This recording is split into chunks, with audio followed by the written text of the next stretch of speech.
So hello everyone and welcome back to my YouTube channel. And आज की इस video में हम पढ़ने वाले हैं कॉलेरा के बारे में। एंड कॉलेरा जो है वो एक बहुत ही इंपॉर्टेंट टॉपिक है for examination point of view as well as for a normal person awareness. ये जो टॉपिक है वो एक माइक्रोबायोलॉजी का एक बहुत ही इंपॉर्टेंट टॉपिक है। माइक्रोबायोलॉजी में विब्रियो कॉलेरा का जो टॉपिक है वो आता है एग्जामिनेशन में। तो चलिए इस वीडियो को स्टार्ट करते हैं एंड पढ़ते हैं कॉलेरा के बारे में। So let's discuss the definition of cholera. So cholera is an infection of gastrointestinal tract caused by the bacterium Vibrio cholera। ये क्या है? कॉलेरा क्या है? ये एक तरह का बैक्टीरियल डिजीज़ है, एक तरह का बैक्टीरियल इन्फेक्शन जो कि एक बैक्टीरिया से कॉज होता है जिसका नाम है विब्रियो कॉलेरा। एंड ये जो बैक्टीरिया है वो हमारे गैस्ट्रोइंटेस्टाइनल ट्रैक्ट को अफेक्ट करता है, मीन्स हमारे डाइजेस्टिव सिस्टम को अफेक्ट करता है। एंड डाइजेस्टिव सिस्टम में भी हमारे इंटेस्टाइन को अफेक्ट करता है। जो इंटेस्टाइन होता है उसमें वो अपना इन्फेक्शन कॉज करता है। सो उसकी वजह से क्या होता है? So it is a diarrhoeal illness associated with vomiting and abdominal pain. उसकी वजह से क्या होता है? डायरिया होता है पर्सन को। डायरिया का मतलब होता है जो स्टूल होता है, जो पर्सन जो स्टूल रिलीज़ करता है वो वाटरी स्टूल होता है। मीन्स जो स्टूल होता है वो वाटर के फॉर्म में रिलीज़ होता है, मीन्स पानी की तरह जो स्टूल होता है वो पास होता है। एंड उसकी वजह से क्या होता है? जो पेशेंट होता है उसको वॉमिटिंग भी होते हैं एज वेल एज उसको एब्डोमिनल पेन भी होता है, क्योंकि डायरिया की वजह से जो एब्डोमेन के जो मसल्स होते हैं वो बहुत ज़्यादा कॉन्ट्रैक्ट और रिलैक्स होते हैं। एंड इसी कॉन्ट्रैक्शन और रिलैक्सेशन की वजह से जो पर्सन है उसको एब्डोमिनल पेन भी होता है due to and transmission is primarily through contaminated food and water.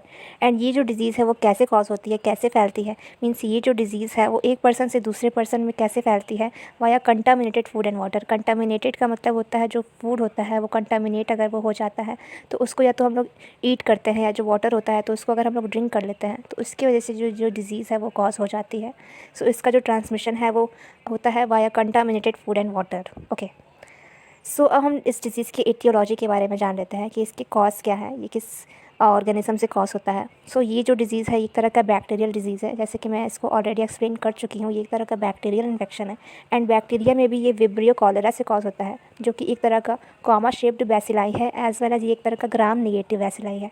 और ये एक तरह का स्ट्रिक्ट एरोबिक बैक्टीरिया है। Aerobic bacteria in the sense कि ये जो बैक्टीरिया है वो ऑक्सीजन के प्रेजेंस में ही एक्टिव रहता है। अगर ऑक्सीजन प्रेजेंट नहीं होगा तो ये जो बैक्टीरिया होगा वो एक्टिव नहीं हो पाएगा। कॉमा शेप्ड बैक्टीरिया मीन्स ये इसका जो शेप है वो कॉमा शेप है। एंड कॉमा शेप बैक्टीरिया को ही हम विब्रियो कहते हैं, मेडिकल टर्म में उसे हम विब्रियो कहते हैं। सो एक तरह का कॉमा शेप बैक्टीरिया है, एक तरह का ग्राम नेगेटिव बैक्टीरिया है। ग्राम नेगेटिव का मतलब है कि जो ग्राम स्टेन होता है उसको वो लेता है, मीन्स एक तरह का ग्राम नेगेटिव बैसिलाई है।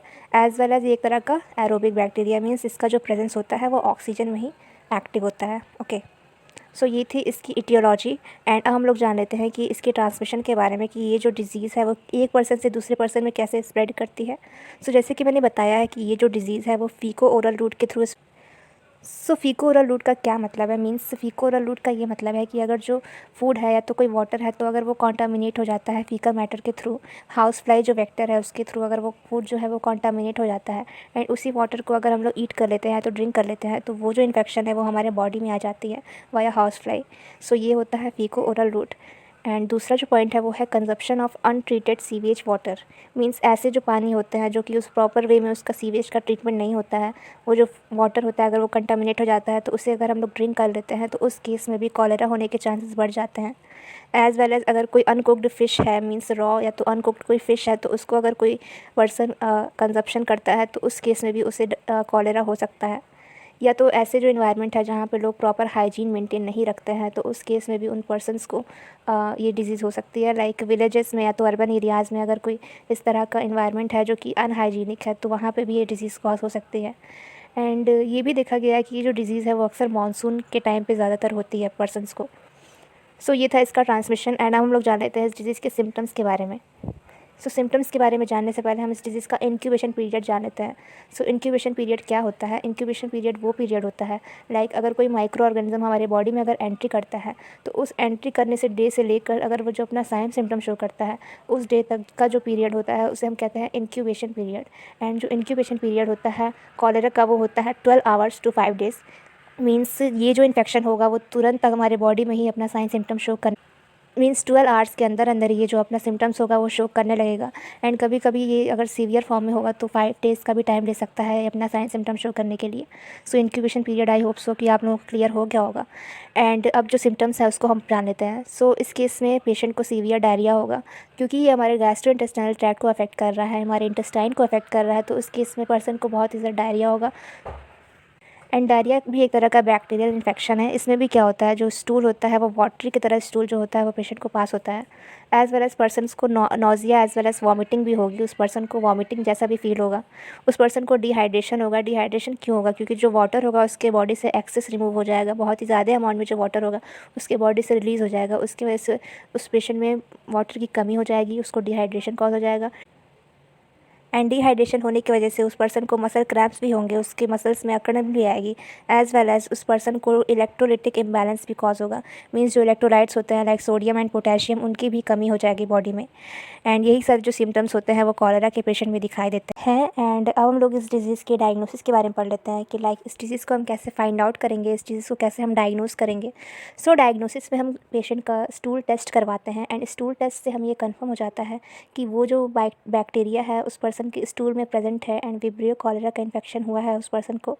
उससे हमें वो जो डायग्नोसिस होती है वो क्लियर हो जाती है। ओके। एंड अब हम लोग जान लेते हैं इस डिज़ीज़ के रिस्क फैक्टर्स के बारे में। एक जो पॉपुलेशन में ऐसे कौन कौन से लोग हैं जिनको ये डिज़ीज़ होने का बहुत ही ज़्यादा खतरा है, उसके बारे में हम लोग जान लेते हैं। सो जो लोग पुअर सैनिटेशन के अराउंड रहते हैं, लाइक ऐसे सिटीज़ में रहते हैं जहाँ का जो सैनिटेशन है वो बहुत ही पुअर है, तो उस कंडीशन में भी उन पर्सनस को कॉलेरा होने के जो रिस्क है वो बहुत ज़्यादा। एज़ वेल एज़ पावर्टी भी एक बहुत ही बड़ा रिस्क फैक्टर है।